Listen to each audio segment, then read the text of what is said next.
We put the information in shapes and formats that make it easy for you and I to understand what government is doing in every sector. So I'm sure all of you can see the booklet I have in my hand. So you can see on it that it says 2024 budget analysis. So basically this is the 2024 national budget, but simplified. This is less than 35, even less than 30 pages. And it is made up of infographics and pictures. So when you open the book, you see things like this. So whatever government is doing in every ministry, every sector, you see it simplified here like that. Me by introduction. Say I'm a friend Nancy. Me na me communications officer. Emma BudgIT Ghana. But in the discussion, nipa kra obejina enim no ne akom detail ne friend Mrs. Evelyn Olukeye. Ono na oye programs officer, monitoring and evaluation. It's in Pacho Obe. Yen fa and same one thing no. Please, can we celebrate Nancy very well? It's as though Nancy, she had taken over the conversation, and I was already enjoying it. Nancy is our comms, person, so that was why she was just wrapping us up with that. Thank you so much, Nancy. So good morning to us all. We are super excited. Thank you so much to everyone that came early for the meeting. So it's going to be a short one, but please, it's an engagement. And when we say something is an engagement is just not one person speaking. It's always a two-way thing. One person will speak, the other person will respond. So please, that's how we are going to have today's engagement. And we are here to speak with us about understanding the rights and responsibility of a Ghanaian citizen in governance. What we do, and some might be wondering that why do we go around? I mean, this is not the first community. We are at Ndakuma. That was 2 months ago, and we go Nima. I think Nima, yes, Nima, Kotobabi. We go to different places, not just within Greater Accra. We go to Tamale. We travel to Somaya. We travel to different places, and someone might be wondering that why are we doing this?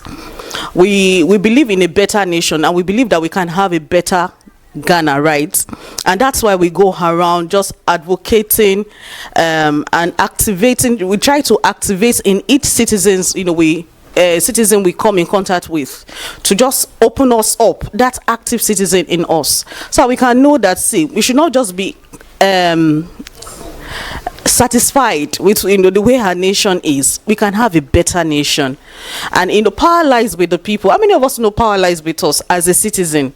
I mean, there's so much we citizens can do to achieve that nation that we all want, and it's all about we working together.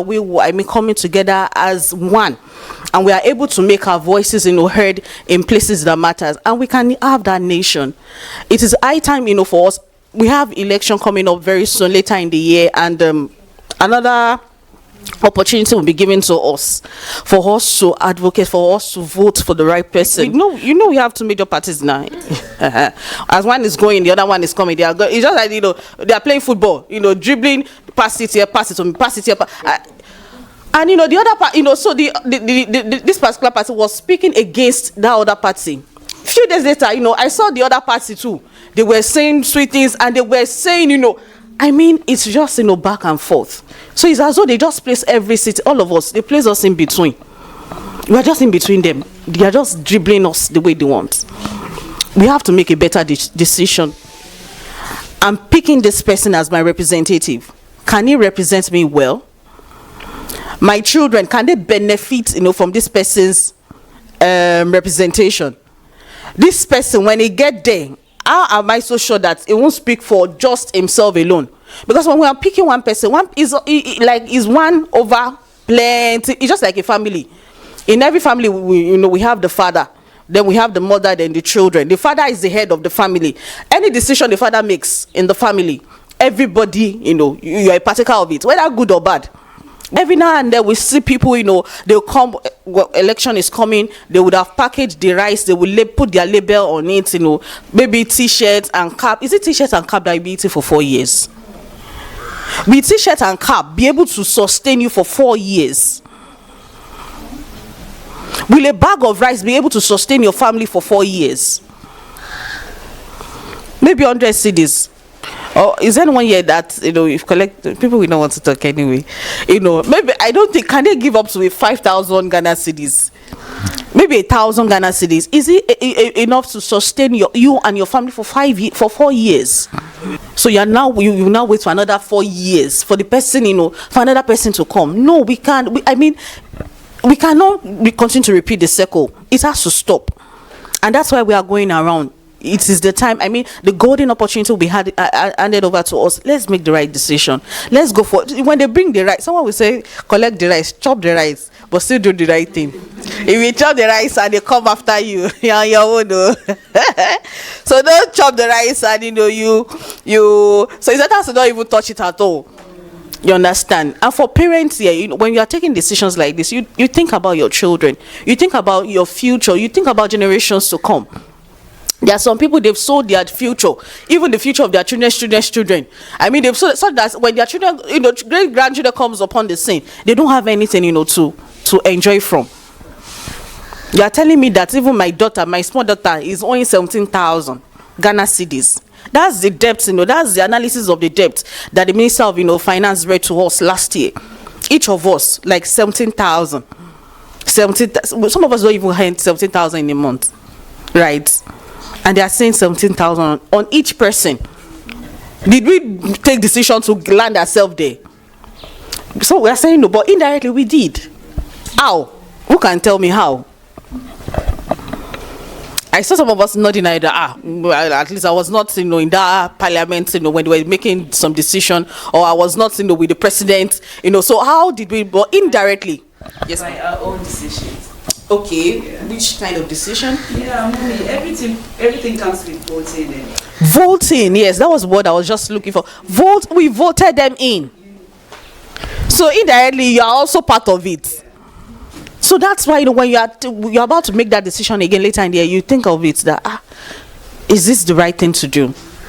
Yeah. And I believe when you vote for the power lies in their own hands. Yes. So changes is the best. But okay, no, I don't understand. You said when we vote, power lies with them. How? In their own hands. And so I want a better house. That's why we are we want to have a change. Yes. But precisely. Even we, the Ghanaian citizens, we don't abide law. So changes is difficult for us. Yeah. You are the one responsible for selecting our representative. And how? Through voting, like Mommy said. Another one is, freedom of speech. Freedom of speech, protest, assembly. That's another way by which we can also make, we can exercise that power that lies with us. The painful thing is just that when we talk about protests, it's usually, there's the good side of it and also the bad side of it. The bad side of it is that people, hardly will there be a protest where people will not die, especially in Africa. Hardly. Look at what happened in Kenya too. Hardly. Young people coming out, just to protest, and you are fire. Even if you want to fire God, you can fire up. Must you fire like this? Young people, and they were just expressing their displeasure, because when you are saying protest, so there's a right way to protest too. You can't be going for protest and you are going with cigarettes. You can't be going for protest and you are going with knife, and what are you going there to do? Protest is always meant to be a peaceful thing, and that I think we also need to understand that protest is just you coming out to express your displeasure that we are not pleased with this thing. We want a change. That is what protest is all about. But most of the time, wicked people will come to hijack it. And it's usually most politicians. They will plant those people amongst, the protesters. And before you know it, you just see someone, throwing, and you are wondering, it's meant to be a peaceful protest. And that's why, if you check, if you look at the way they protest outside the country, they usually go with placards. Just placards. They will stay in front of the White House and they are just, they won't even say anything. The placard alone, they've written it on it, say no to this, say no to this. So that's how a protest, is meant to be. Another thing is, right to information. How many of you know that you can actually demand, for information from leaders? How many of us, do we have town hall meeting in Bohye? Do we meet with our MP? It never happens. Really? And we have MP here. We have the horns of government. which is democracy, legislative, and judiciary.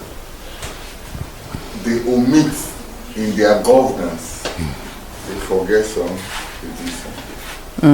That is the problem we are having now. Like if they follow the horns of government, we are all free. Like the executive, legislature, judiciary. Lie people. But who puts all those lie people there? Who voted them in? Like headmaster. But you know the lie people that you just talked about, sir. They didn't just get there. Because when we talk about election, that's why they say Ghanaians don't obey law. They don't obey law. Like we will not obey it. I think, let me add to what he wants to say. Yeah, The rule of law, rule of law is not working here. Look at this. We don't have a national agenda. We have a manifesto. Look, somebody will come and say, this is what I will do. But they don't do it. If we should have a national agenda, so when they come, this is what is being there already. The structure is already there. So just follow the structure. Now you are coming to tell me you have a manifesto, but it's not, it doesn't work. So I think we should scrap that 1992, whatever, and we have a national. So that we can have benefits of the democracy. We are not having any benefits. The choices are limited for us. You know that these two major parties, one of them will win. we know. One way or the other. We know. And those two people, you look at them, we sometimes look at these two, they are not giving us what we want. They're not giving us like the. If we are able to bring these two parties aside, yes, bring somebody on board. Yes, but it can't be. It can be. It can be. I'll still call it. It's an engagement anyway. Is that what we are looking at is coming to a consensus and making our voices heard. But one thing about us as Ghanaians too is that we are not ready for change, and that is the problem. It is high time we all come to agree that we want to change, and if we are changing, we should start from ourselves. We shouldn't expect change from someone and believe that it will be better for all of us. Praying will not solve the problem. Talking about it will not solve the problem. True. Doing any other thing will not solve the problem. That is why BudgIT has come to help us, give us the knowledge to understand this. So NDC and NPP, they are giving us who they are giving us, and it looks like we don't have a choice. If we have more Ghanaians, more young, more especially the youth who are in those parties, I think they will not make those choices that they are giving us. That's true. So I believe that we citizens are acting not just in voting, but also in political, like taking up political positions. Yeah, that's true. Also, Parliament in a decision body has done to this nation in Africa that you can be proud of today. I'm being a little bit harsh. Allow me, because it's a freedom to speak in whatever. You understand? And they themselves, they understand. Sometimes you have to. It's a game we have to play. You understand? But what is more important is that we must change values. You understand? We have to change a lot of things this time.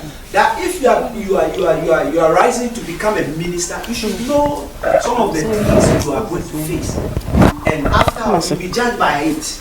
Look at these foreign people who are building our constructions, our roads today. You see the white people, they are on top of they are at every corner. They make themselves so low, and they are working with the people, supervising 24 hours. But we don't see our leaders so. Our leaders look at constituency, and their parliamentary offices is at the how do they call the stadium? They have their reason. And meanwhile, and as an MP, you're supposed to have your office in your constituency and have your tools. You are doing your own part. They are also doing their home part. We are, when we do that, we are working together to have a better nation. So that's what we are here to talk about today. And I'll quickly run through the responsibility of a Ghanaian citizen. Yes, it's not just enough for you. See, the moment you are born into this nation, there are certain responsibility that comes to you that you should display as a citizen, and not just citizen, active citizen, a responsible citizen.